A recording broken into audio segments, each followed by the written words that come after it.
Praise the Lord. ஆதியாகமம் 4ஆம் அதிகாரம். ஆதாம் தன் மனைவியாகிய ஏவாளை அறிந்தான். அவள் கர்ப்பவதியாகி காயினை பெற்று, கர்த்தரால் ஒரு மனுஷனை பெற்றேன் என்றான். பின்பு அவனுடைய சகோதரனாகிய ஆபேலை பெற்றாள். ஆபேல் ஆடுகளை மேய்க்கிறவனானான். காயின் நிலத்தை பயிரிடுகிறவனானான். சில நாள் சென்ற பின்பு காயின் நிலத்தின் கனிகளை கர்த்தருக்கு காணிக்கையாக கொண்டு வந்தான். ஆபேலும் தன் மந்தையின் தலையீற்றுகளிலும் அவைகளில் கொழுமையானவைகளிலும் சிலவற்றை கொண்டு வந்தான்.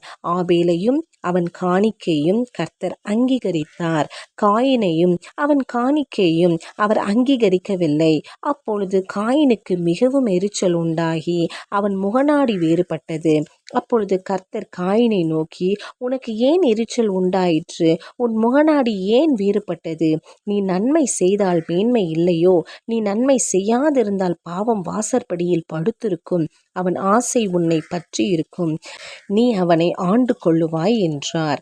காயின் தன் சகோதரனாகிய ஆபேலோடே பேசினான். அவர்கள் வயல்வெளியில் இருக்கும் சமயத்தில் காயின் தன் சகோதரனாகிய ஆபேலுக்கு விரோதமாய் எழும்பி அவனை கொலை செய்தான். கர்த்தர் காயினை நோக்கி, உன் சகோதரனாகிய ஆபேல் எங்கே என்றார். அதற்கு அவன், நான் அறியேன், என் சகோதரனுக்கு நான் காவலாளியோ என்றான். அதற்கு அவர், என்ன செய்தாய்? உன் சகோதரனுடைய இரத்தத்தின் சத்தம் பூமியிலிருந்து என்னை நோக்கி கூப்பிடுகிறது.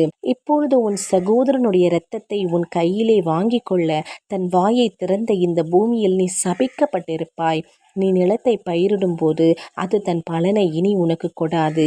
நீ பூமியில் நிலையற்று அலைகிறவனாயிருப்பாய் என்றார்.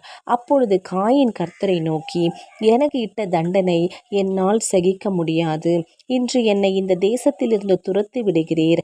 நான் உமது சமூகத்துக்கு விலகி மறைந்து பூமியில் நிலையற்று அலைகிறவனாயிருப்பேன். என்னை கண்டுபிடிக்கிறவன் எவனும் என்னை கொன்று போடுவானே என்றான்.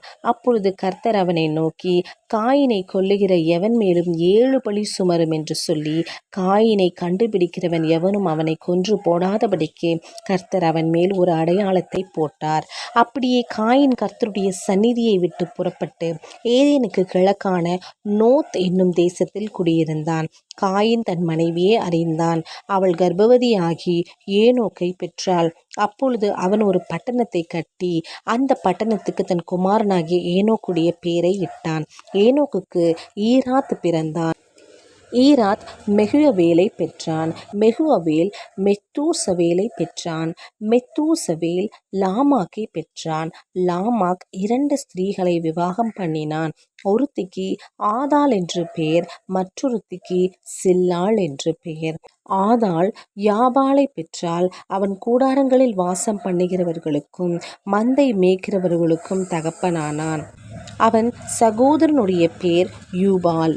அவன் கின்னரக்காரர் நாகசுரக்காரர் யாவருக்கும் தகப்பனானான். சில்லாலும் தூபால் காயினை பெற்றால் அவன் பித்தளை இரும்பு முதலியவற்றின் தொழிலாளர் யாவருக்கும் ஆசாரியனானான். தூபால் காயினுடைய சகோதரி நாமால். லாமேக்கு தன் மனைவிகளை பார்த்து, ஆதாளே சில்லாளே, நான் சொல்வதை கேளுங்கள். லாமாக்கின் மனைவிகளே, என் சத்தத்துக்கு செவி கொடுங்கள். எனக்கு காயமுண்டாக ஒரு மனுஷனை கொன்றேன். எனக்கு தள்ளும்புண்டாக ஒரு வாலிபனை கொலை செய்தேன். காயினுக்காக 7 பலி சுமருமானால் லாமேக்குக்காக 77 பலி சுமரும் என்றான். பின்னும் ஆதாம் தன் மனைவியை அறிந்தான். அவள் ஒரு குமாரனை பெற்று கொலை செய்த ஆபேலுக்கு பதிலாக தேவன் எனக்கு வேறொரு புத்திரனை கொடுத்தார் என்று சொல்லி அவனுக்கு சேத் என்று பெயரிட்டாள். சேத்துக்கும் ஒரு குமாரன் பிறந்தான். அவனுக்கு ஏனோஸ் என்று பெயரிட்டான்.